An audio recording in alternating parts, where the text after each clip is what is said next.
Hi everybody, this is Lacey and welcome to the channel. Don't mind the mess behind me. It is post-Christmas and I'm getting a dishwasher installed and all that stuff. So I have a bit of a mess behind me. That's life. It could be worse. But anyways, I'm making prepping my lunch for next week and all that stuff. And I was making sprouts and I thought that this would be one of those videos I could see you guys really kind of being interested in. So I decided to film my process. Here is my process right here. It's what it is. It's literally just glass jar. It's a ring, it's mesh. There's the sprout seeds and water. So what you do is you take your jar. Now it doesn't have to be a fancy jar like this. It doesn't have to have a ring, mesh, anything. Well, it has to have. Let me explain the process. I bought this from Our Daily Bread off of Florida Boulevard? Is that Florida? No, is it? Probably Florida Boulevard. Anyways, I bought it. I used to work by there and I'm not really good with street names, but I bought this probably 15 years ago.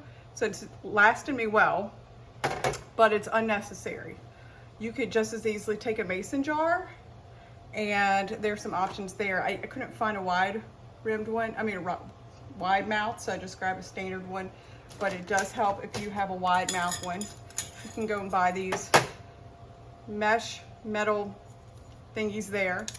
Take the ring and boom, you've made your own. Or you could just as easily go get some cheesecloth. It does not have to be 100% organic, unbleached. I buy things on whim. Or maybe even cloth will work. So just take that and have some kind of mesh barrier and put a ring, and that works just as well. They make caps for them also that you would retrofit on a mason jar. I have some, can't find them. Haven't looked that hard. It's probably here somewhere.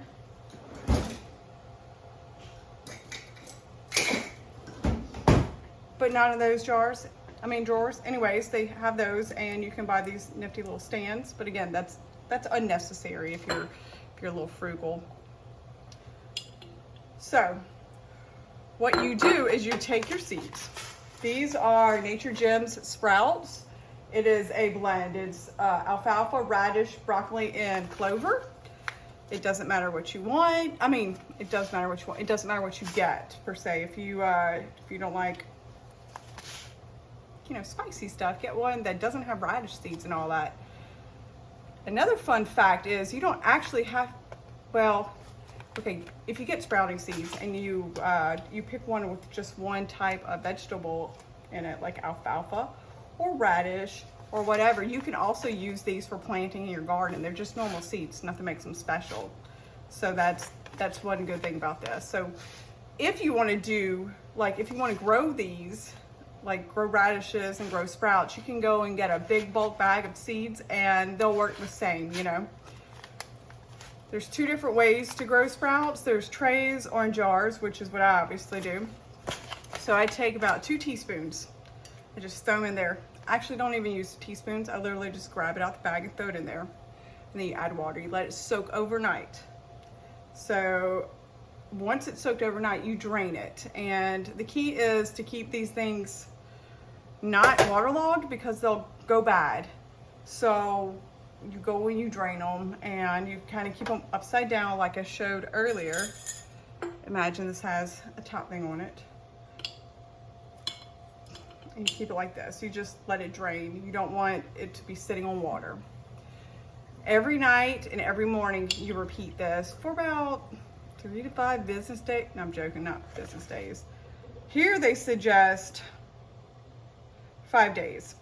Sometimes I do it before, sometimes I do after. On this bag, they suggest you do it every 3 to 6 hours. The rinsing, that is absolutely unnecessary. Sometimes I only do it once a day if I forget. You do not want them to dry out.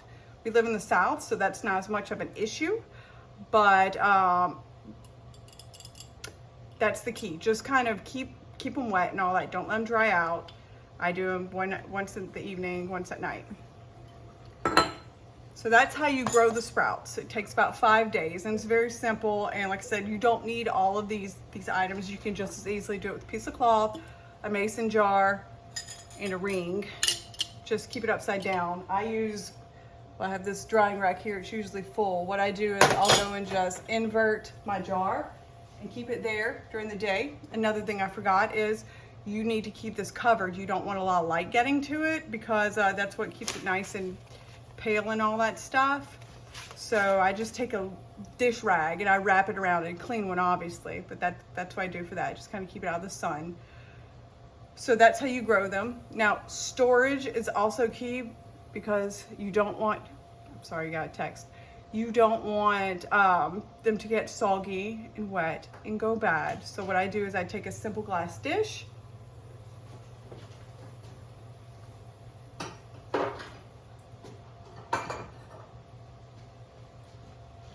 This is not the one I use, but here's a good example. You could probably use plastic, bougie.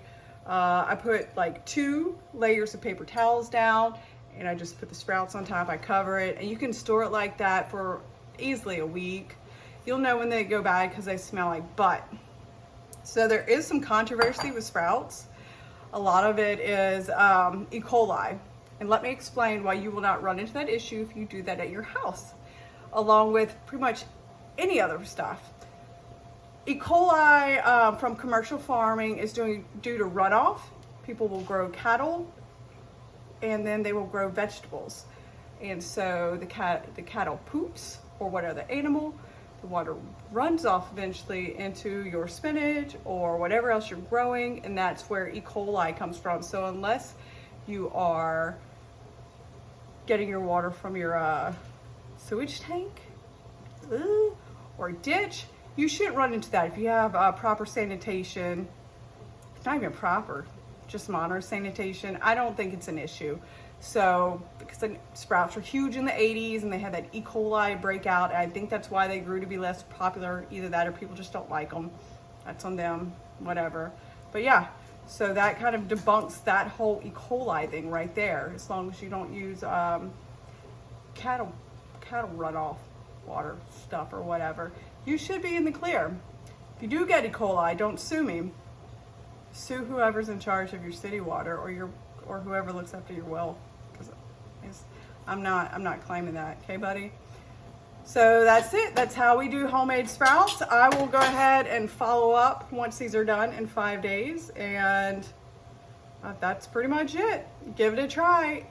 If there's anything else you need, feel free to direct message me, leave it in the comments, whatever, and I will try my hardest, I guess. Talk to you later.